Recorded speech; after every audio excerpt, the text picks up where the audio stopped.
বছরের প্রথম দিনে ঘুরে এলাম উত্তর ২৪ পরগনার অতি পরিচিত ট্যুরিস্ট স্পট টাকি থেকে। ঘণ্টা ৩ ট্রাভেল করে আমরা এখানে পৌঁছেছিলাম দুপুর ১টা নাগাদ।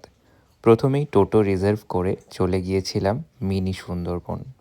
এটি বাংলাদেশের বর্ডারে, তাই নিজেদের আইডি প্রুফ দেখিয়েই এখানে ঢুকতে হয়। এই জায়গাটা দেখতে কতকটা বা পুরোটাই সুন্দরবনের মতোই ফিল হচ্ছিল।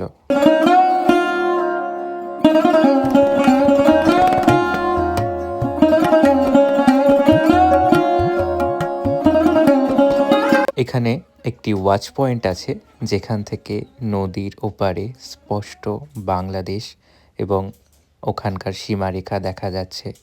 ওখানকার মানুষজন, ওখানকার বসতি সব কিছুই স্পষ্ট দেখলাম বাইনোকুলারের মাধ্যমে।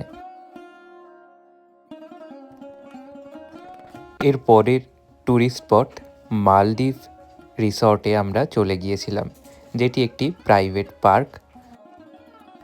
পার্কের মধ্যে অনেক কিছু অ্যাক্টিভিটিস রয়েছে, পুরোটা কিছুক্ষণ আমরা ঘুরে দেখে নিলাম।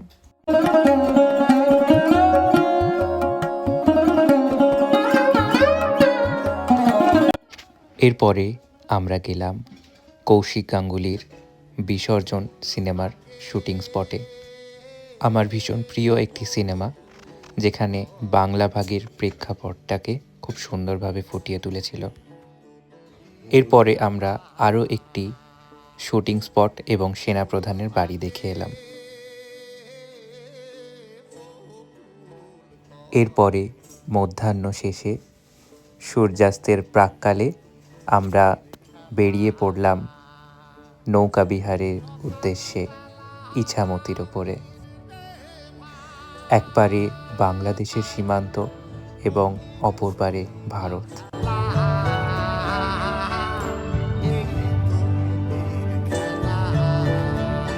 সূর্যাস্ত দেখতে দেখতে দুই পারের প্রাকৃতিক সৌন্দর্য উপভোগ করছিলাম এবং মাঝি ভাইদের থেকে জেনে নিচ্ছিলাম এপার বাংলা এবং ওপার বাংলার কথা।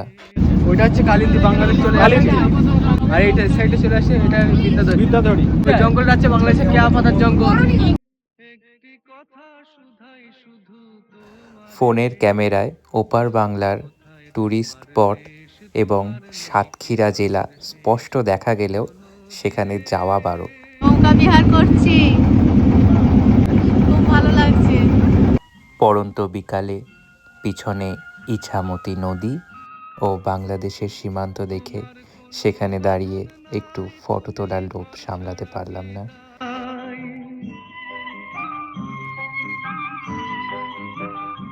তোমার কোনো বাঁধন নাই, তুমি ঘর ছাড়া কি তাই, এই আছো ভাটায়, আবার এই তো দেখি জোয়ারে। নৌকা বিহার শেষে ঘুরে দেখে নিলাম টাকির ঐতিহাসিক পুবের রাজবাড়ি।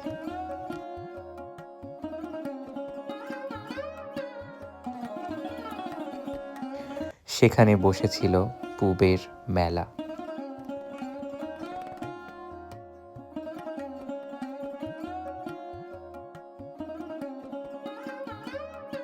তারপরে আরও কিছু স্পট ঘুরে দেখলাম এবং সন্ধ্যা নামতে আমরা টাকিকে বিদায় জানিয়ে আবার ঘরের উদ্দেশ্যে রওনা দিলাম।